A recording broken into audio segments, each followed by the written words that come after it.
Coach? Sure. So, how do you figure out how to replace Logan Stenberg at left guard? Well, kind of our philosophy, next guy up, and so we're going to work some different guys. Kenneth Horsey's probably going to get first crack at it, and we'll work Quentin Wilson in there, and we'll work Austin Dotson as well. Right now those are the three that have been here for a couple years and have shown that they're deserving of an opportunity to get in there and show what they can do. I don't know whose that is, but I think that's yours. Sorry, gentlemen. There you go. But yeah, so we'll see. We'll see which one of those guys really step to the forefront and lead the charge there. And we got some time with spring ball and all of training camp to figure it out. So we won't rush to any conclusions, but we'll give them some opportunity to get in there and prove to see what they can do. Mark mentioned yesterday that it's hard to move those tackles around because Nasir is just not available this spring. Just how do you make those decisions in the summer, in the fall, or whatever, to try a guy like Darian inside or keep him where he's playing center? Right? Yeah, well, the good thing is, with Nasir especially, the good thing is he's got a lot of reps built in. So even though we don't have him this spring, he's got a lot of reps under his belt on games, in games on Saturday. So that's a good thing. With Kennard, his potential to move inside, who knows? I mean, he's a really good tackle. I'll tell you that. And it's kind of like the discussions we had with George Asafo when he was here. He's got a body that's a prototypical, NFL guard. So does Darian, but they're a really good tackle, and so we can use their feet out there on the edge, and tackles are hard to come by, obviously. So, we'll see how it goes moving forward, and we'll probably get him some reps inside at some point. I've had that discussion with Darian, but we'll also, we'll see how Nasir coming back healthy, and how these younger guys develop, and we'll see how it all fits together. That's kind of the exciting thing going into every year. You just don't know, you don't know. You have projections, and I know a lot of people want depth charts this time of year, but quite honestly, it doesn't mean a whole lot. It doesn't mean a lot until about the Monday or Tuesday before that first game. So, but we're going to work a lot of different combinations and see where it goes from there. John, you've been here from the start, but how nice is it to see this, kind of continuity among the staff, being able to retain guys and Well, I think it's really good for our players that we're running, the same offensive system, especially for our room now. We've got similar calls that we've had for 6 or 7 years, and I think that continuity really helps in your development because you're not changing from year to year.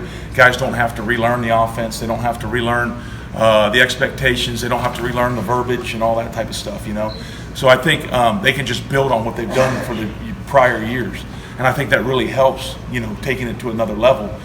You don't have to take you don't have to take a step back, learn, and then move forward. You can just build on what you've done, and I do think that helps us tremendously. John, with those guys you've got rotating at left guard, how much does it help to have, they look over to one side and have Drake, the other side Landon, to kind of, anchor them, bookend them? Well, it definitely helps to have some guys that have been through the fires before that, know what they're doing out there, and it's not a bunch of new guys next to each other. You worry about that a lot more than you do one new guy plugged in with guys all around him. But it's like any year, and some years it takes longer than others.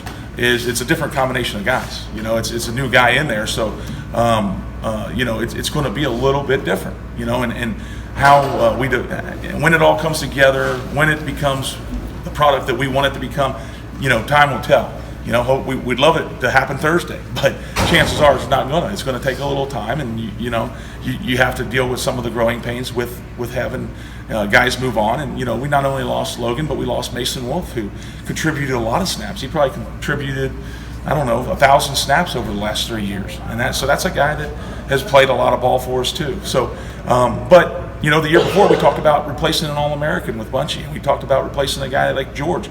That happens. The good thing is we're having those guys in our program now for 4 or 5 years. We're developing them.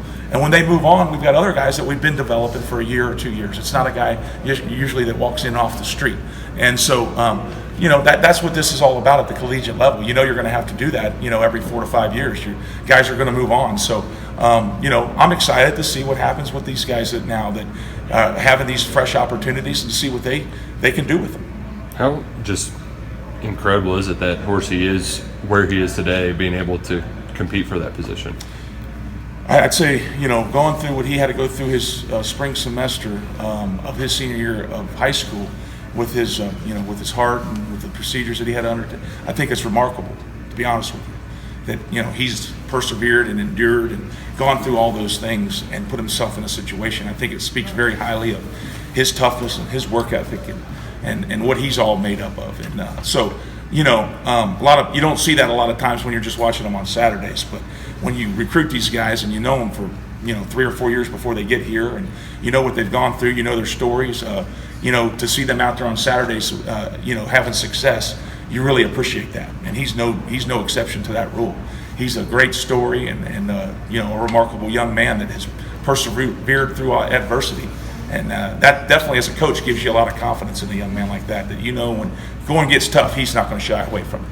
So that definitely helps. Are you playing both the early enrollees at tackle, or are you cross-training those guys? Right now, we're playing them at tackle, and John's playing right, Deion's playing left. And I'm sure during the course of spring we probably will flip them a little bit, let them work both sides, because I like to do that.